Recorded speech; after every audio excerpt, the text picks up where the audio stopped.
The one other thing that I would take a look at, and again, this is a pretty minor detail, and that it looks like you're doing a great job overall, would be to zoom in on the erector spinae on either side of the spine here.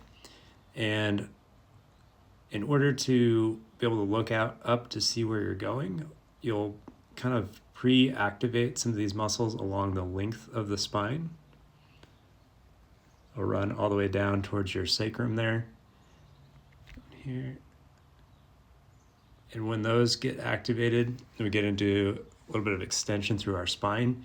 We won't have as much support from our anterior abdominal muscles here, which if we were looking from a side view, would be able to have a better sense of how much balance we have from the anterior core versus some of those posterior, again, erector spinae muscles in through here, working to create extension.